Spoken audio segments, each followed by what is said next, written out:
శ్రవణ నక్షత్రం జన్మ నక్షత్రంగా కానీ లేక నామ నక్షత్రంగా కానీ కలిగిన వారు జీవితాంతం లక్ష్మి కటాక్షం కోసం ఎటువంటి పరిహారాలు పాటించాలి, వారు చేస్తున్న వృత్తి ఉద్యోగ వ్యాపారంలో అభివృద్ధి కలగాలి, ఆదాయం పెరగాలి అని చెప్తే వారి జీవితాంతం ఎటువంటి నియమాలు పాటించాలి అన్న ఆసక్తి కలిగించే అంశాలు ఈరోజు తెలుసుకునే ప్రయత్నం చేద్దాం. శ్రవణ నక్షత్రం 4 పాదాలు కూడా మకర రాశికి సంబంధించినవి. మకర రాశికి అధిపతి శని, శ్రవణ నక్షత్రానికి అధిపతి చంద్రుడు. శ్రవణ నక్షత్రంలో జన్మించిన వారి జీవితం చంద్రమహర్దశతోటి ప్రారంభమవుతుంది.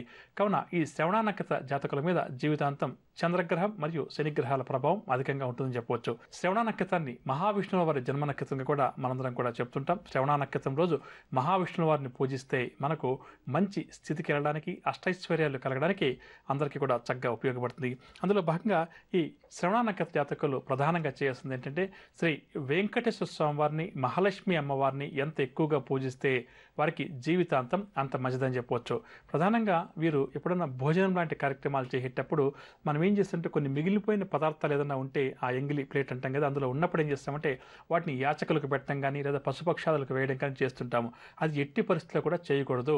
అది ఎవరూ చేయకూడదు. అందులో భాగంగా ప్రధానంగా శ్రవణ నక్షత్ర జాతకులు ఎట్టి పరిస్థితుల్లో కూడా చేయకూడదు. ఒకవేళ వారు ఎవరికైనా యాచకులకు కానీ లేదంటే కుక్కలకు ఆహారంగా పెట్టాలి, పక్షులకు ఆహారంగా వేయాలని చెప్పి అనుకున్నప్పుడు తాజాగా ఉన్నవంటే సపరేట్గా ఉన్న వాటిని వారు వేయాలి తప్పితే మిగిలిపోయింది ఏదైతే ఉంటుందో వారి కంచంలో దాన్ని ఎట్టి పరిస్థితుల్లో కూడా ఇతరులకు ఇవ్వడం మంచిది కాదని చెప్పవచ్చు.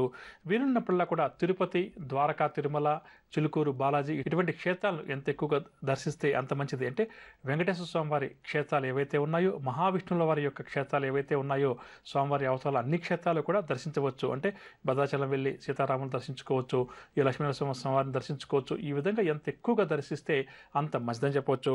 ఇక అదేవిధంగా తెల్లని కలువ పుష్పాలతోటి మహాలక్ష్మి అమ్మవారిని పూజించడం, శ్రీ వెంకటేశ్వర స్వామి వారిని తులసి దళాలతోటి పూజించడం, ఇది ప్రతి నిత్యం కూడా ఇంట్లో ఈ విధంగా ఏర్పాటు చేసుకోవచ్చు. ఒకవేళ వీలు కాని పక్షంలో శుక్రవారం రోజు కానీ లేదా శనివారం రోజు కానీ స్వామివారి ఆలయానికి వెళ్ళి అమ్మవారికి మరియు స్వామివారికి యథాశక్తిగా తెల్లని కలువ పుష్పాలు మరియు తులసి దళాలతోటి పూజించడం చాలా మంచిదని చెప్పవచ్చు.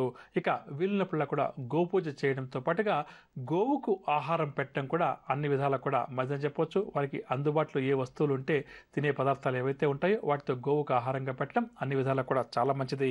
ఇక అదేవిధంగా మరీ ఎక్కువగా ఆర్థిక ఇబ్బందులు ఉన్నాయి అని చెప్పి అనుకునే వారు ప్రధానంగా ఏం చేయాలంటే ఈ శ్రవణ నక్షత్ర జాతకులు అంటే గృహ వాస్తును ఒకసారి పరిశీలన చేసుకోవాలి.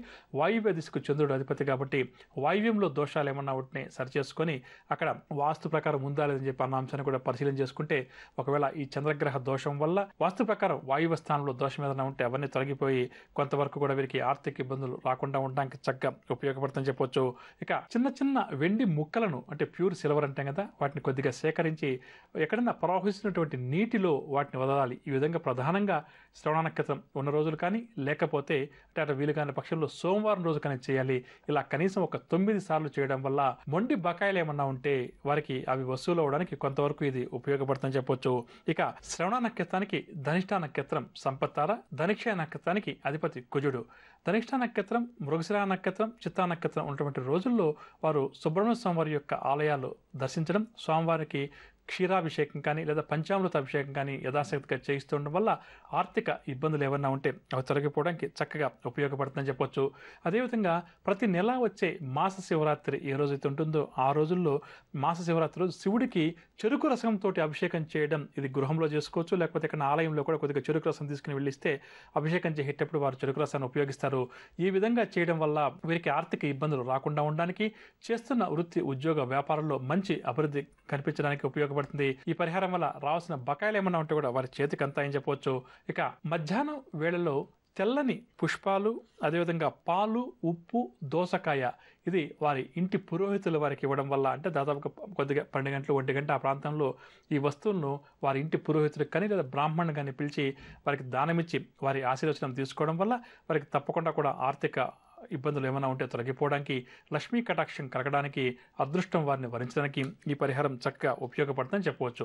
ఇక దగ్గరటువంటి పార్వతి అమ్మవారి ఆలయం లేదా దుర్గా అమ్మవారి ఆలయం ప్రధానంగా మంగళవారం రోజు వెళ్ళి ఆలయం దగ్గర కర్పూరం వెలిగించి రావడం వల్ల వీరికి ఏదైతే కష్టాలు ఇబ్బందులు ఉన్నాయో అవన్నీ కూడా త్వరితగతిన కరిగిపోయి వారికి అష్టైశ్వర్యాలు సిద్ధిస్తాయని చెప్పవచ్చు.